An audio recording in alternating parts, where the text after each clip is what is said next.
चलिए, जय Hind, hello everyone. तो यहाँ से जो है हम लोग अपने क्लास को जो है आगे बढ़ाते हैं। तो आगे जयप्रकाश नारायण जी बताते हैं कि अपना देश, ठीक है, अपना जो देश है वह क्या है, तो पिछड़ा हुआ है। क्या है?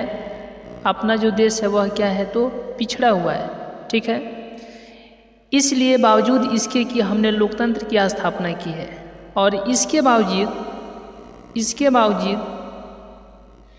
इसे बता रहे हैं कि जब हम यहाँ पर लोकतंत्र को स्थापित किए हैं, ठीक है, तो लोकतंत्र को स्थापित करने के बावजूद जो है हमारा देश क्या है, तो पिछड़ा हुआ है, जबकि ऐसा नहीं होना चाहिए। और लोकतंत्र को जब स्थापित किए हैं तब तो ये देश और क्या हो, आगे होना चाहिए। और क्या होना चाहिए, आगे होना चाहिए। लेकिन फिर भी क्या है, तो यह क्या है, लोकतंत्र स्थापित होने के बावजूद जो है हमारा देश क्या है, तो पिछड़ा हुआ है, जो कि ऐसा नहीं होना चाहिए, पिछड़ा नहीं होना चाहिए, ठीक है। और वो भी लोकतंत्र होने के क्या है, तो बावजूद। आगे हम लोग बात करते हैं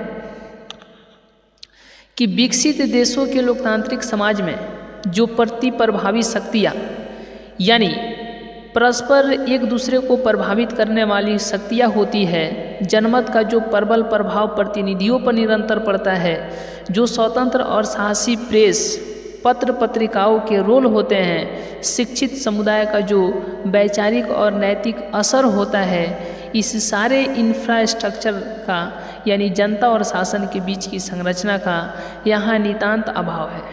यहाँ पर जो है क्या है, तो अभाव है। और इन सारी चीज़ों के अभाव होने के कारण ही हमारा देश जो है, लोकतांत्रिक देश जो है क्या है, तो पिछड़ा हुआ है। तो यह देश कैसे आगे उन्नति करे, कैसे विकासशील देश और विकासशील देश बने, इसके लिए जो है 5 जून 1974 को जो है 5 जून 1974 को कौन, जयप्रकाश नारायण जी, तो कहाँ, तो पटना के गांधी मैदान में, पटना के तो गांधी मैदान, पटना के गांधी मैदान में क्या दे रहे हैं, तो भाषण दे रहे हैं, ठीक है। और किस लिए लोगों को जो है, लोगों को, ठीक है, लोगों को जो है जागृत करने के लिए, क्या करने के लिए, जागृत करने के लिए, तब जाकर के जो है हमारा देश और आगे तक जाएगा। और इसके लिए हम सभी लोग को क्या होना चाहिए, तो आगे बढ़ने का प्रयास करना चाहिए, ठीक है। एक अच्छे जनप्रतिनिधि का चुनाव करना चाहिए, अलग मतलब एक बहुत ही अच्छे तरीके से जो है सरकार का चुनाव करना चाहिए, जो देश के हित के लिए हितकारी करे, ठीक है। आगे हम लोग इसमें देखते हैं, ऐसी स्थिति में हमारा लोकतंत्र केवल नाम मात्र का रह जाता है।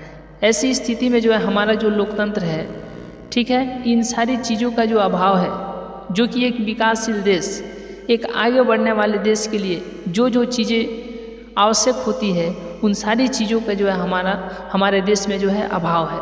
इसीलिए जो है हम क्या हैं, तो इसीलिए जो है हम, जो हमारा देश है, तो सिर्फ और सिर्फ क्या है, नाम मात्र का लोकतंत्र है, ठीक है। सिर्फ इसका नाम है कि लोकतंत्र है, लेकिन वो सारे क्रियाविधि जो है इस देश में सही रूप से जो है, सही तरीके से जो है विकसित नहीं हो पाई है। आगे हम लोग बात करते हैं, ठीक है, इस पूरी अंतरिम संरचना का, इंफ्रास्ट्रक्चर का निर्माण तो एक दिन में नहीं हो सकता, परंतु उसके अभाव में आम जनता या मतदाता मतदान के सिवा कोई भी पार्ट अदा नहीं कर सकता, जिसके परिणाम स्वरूप मंत्री तथा विधायक निरंकुश और स्वच्छंद हो जाते हैं और जनता का किसी प्रकार का अंकुश उन पर नहीं रहता है, सिवाय इस भय के कि अगले चुनाव में जनता यदि चाहे तो उनको वोट नहीं दे। परंतु यह भय भी रुपया, जाति, बल प्रयोग, मिथ्याचरण आदि के कारण निष्प्रभ हो जाता है, ठीक है। हाँ, ये सही बात है, कि जनता चाहेगी तो जिसको चाहेगी उसको सरकार बनाएगी, ठीक है। तो जो भी जीत करके जाते हैं, जो भी नेता महोदय जो है जीत करके जाते हैं, उन्हें इस बात का डर होता है कि अगर हम सही से काम नहीं करेंगे तो कल मतलब अगले चुनाव में जो है जनता हमारी चुनाव नहीं करेगी। लेकिन वो जो डर होते हैं, ठीक है, वो सारे के सारे डर किस किस वजह से, तो याद रखिएगा, जो भी डर होता है, जो भी जनप्रतिनिधि यानी जो नेता चुन करके गए होते हैं कि हम अच्छा काम नहीं करेंगे तो जनता हमें उखाड़ फेंकेगी, ये डर रहता है उनके अंदर। लेकिन वो सारे के सारे डर किस किस चीज़ों से जो है ख़त्म हो जाता है, तो रुपया, ठीक है, रुपया। उसके बाद में अगर बात करें तो जाति, ठीक है, बल प्रयोग, ठीक है। उसके बाद क्या है, तो मिथ्याचरण यानी झूठ मूठ का वादा करके, ठीक है, मिथ्याचरण। इन सारे बातों में पढ़ करके जो वो डर जो है, भय जो है, वो भी ख़त्म हो जाते हैं, निष्प्रभ हो जाते हैं, ठीक है। रुपया के बल पर, जाति के चक्कर में आकर के हम लोग ये भूल जाते हैं। फिर अगर कोई सही नेता होता है, यदि कोई सही नेता नहीं होता है जिसको हम लोग पिछली बार चुने थे, लेकिन उसको हटाने के बजाय फिर हम लोग रुपया के चक्कर में, जाति के चक्कर में, बल प्रयोग, मिथ्याचरण के चक्कर में जो है फिर गलत व्यक्ति को चुन लेते हैं और फिर जो है सही तरीके से विकास नहीं हो पाता है। जो पूर्ण रूप से जो है देश का जो है विकास होना चाहिए, राज्य का विकास होना चाहिए, सारे के सारे लोगों का विकास होना चाहिए, ठीक है, ये सब नहीं हो पाता है क्योंकि हम अपने सही उम्मीदों पर अडिग ही नहीं रहते, ठीक है।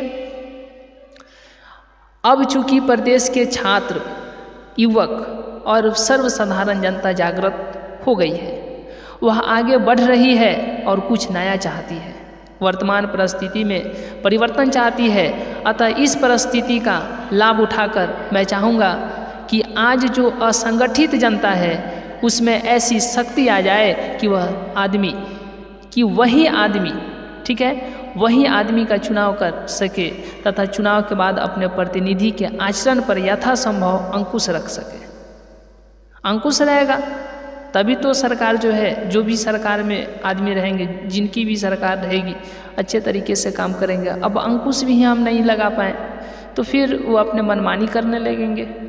आगे हम लोग बात करते हैं, इस संबंध में मेरे कुछ सुझाव हैं। जयप्रकाश नारायण जी कहते हैं कि इस संबंध में जो है मेरे कुछ सुझाव हैं,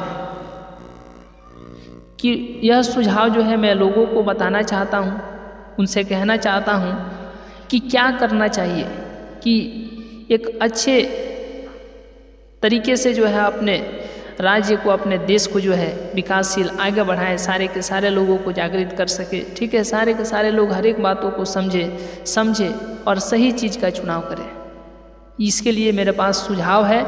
जयप्रकाश नारायण जी कहते हैं कि एक तो यह है, ठीक है, पहला सुझाव बताते हैं, कहते हैं कि एक तो यह है कि जब विधानसभा का अगला चुनाव हो तो हमारी छात्र संघर्ष तथा जन संघर्ष समितियां मिलकर आम राय से अपना एक उम्मीदवार खड़ा करें, अथवा जो उम्मीदवार खड़े किए जाएं उनमें से किसी को मान्य करें। यदि इन समितियों के बीच आम राय नहीं होती है तो हम कोई ऐसा रास्ता बनाएंगे जिससे आपस में फूट हुए बगैर ये समितियां अपना उम्मीदवार खड़ा कर सकेंगी या किसी एक उम्मीदवार को अपनी मान्यता दे सकेंगी। इस प्रकार के चुनाव में जनता का एक बहुत बड़ा पार्ट होगा, यानी जनता और छात्रों की संघर्ष समितियां उम्मीदवार के चयन में अपना महत्वपूर्ण रोल अदा करेंगी। दूसरी बात यह है कि जो उम्मीदवार अमुक चुनाव क्षेत्र से जीतेगा, पहला बात बता दिए, फिर आगे बताते हैं कि दूसरी बात यह है कि जो भी उम्मीदवार अमुक चुनाव क्षेत्र से जीतेंगे उसके भावी कार्यक्रमों पर कड़ी निगरानी रखने का काम ये संघर्ष समितियां ही करेंगी, और अगर उस क्षेत्र का प्रतिनिधि गलत रास्ता पकड़ता है तो उसका इस्तीफा देने को बाध्य करेंगे। इस प्रकार से जनता का अंकुश इन लोगों के ऊपर होगा और आज की तरह उच्च श्रृंखल, आज की तरह निरंकुश और स्वच्छंद वे नहीं रह पाएंगे। ये सुझाव है, किनके सुझाव है? तो ये सुझाव है जयप्रकाश नारायण जी के। ठीक है, आगे बात करते हैं कि इस सिलसिले में एक और बात स्पष्ट करना जो है आवश्यक है। इस बात का स्पष्टीकरण करना बिल्कुल ही जरूरी है। इस सिलसिले में एक और बात का स्पष्ट करना आवश्यक है, जो संघर्ष समितियां छात्रों की या जनता की बन गई है या बन रही है, उनका काम केवल शासन से संघर्ष करना नहीं है, बल्कि उनका काम तो समाज के हर अन्याय और अनीति के विरुद्ध संघर्ष करने वालों का होगा। और इस प्रकार से इन समितियों के लिए बराबर एक महत्वपूर्ण कार्य रहेगा। गांव में छोटे अफसरों या कर्मचारियों की, चाहे वे पुलिस के हों या अन्य किसी प्रकार के जो घूसखोरी चलती है, उसके खिलाफ तो संघर्ष रहेगा ही। साथ ही साथ बड़े किसानों ने बेनामी या फर्जी बंदोबस्तियाँ की है, उनका भी विरोध ये समितियाँ करेंगी और उनका दुरुस्त करने के लिए संघर्ष करेंगी। गांव में तरह तरह के अन्याय होते हैं। मेरी कल्पना है कि ये समितियां उन अन्यायों को भी रोकेंगी। इस प्रकार से जनता की या छात्रों की ये निर्दलीय संघर्ष समितियां अस्थायी रूप से कायम रहेगी और केवल लोकतंत्र के लिए ही नहीं, बल्कि सामाजिक, आर्थिक, नैतिक क्रांति के लिए अथवा संपूर्ण क्रांति के लिए एक बहुत ही महत्वपूर्ण कार्य करेगी। ठीक है, तो इस तरीके से जो है इस भाषण को जो है हम लोगों ने अंत किए। ठीक है, तो हमें उम्मीद है कि आज का क्लास आपके लिए बहुत ही इंटरेस्टिंग रहा होगा। और इस तरीके से जो है यदि आपके पास दिगंत भाग 2, ठीक है, यदि आपके पास दिगंत भाग 2 जो बुक है, उसको जो है आपको चैप्टर नंबर 3 को एक बार पढ़ना है। तो याद रखिएगा दिगंत भाग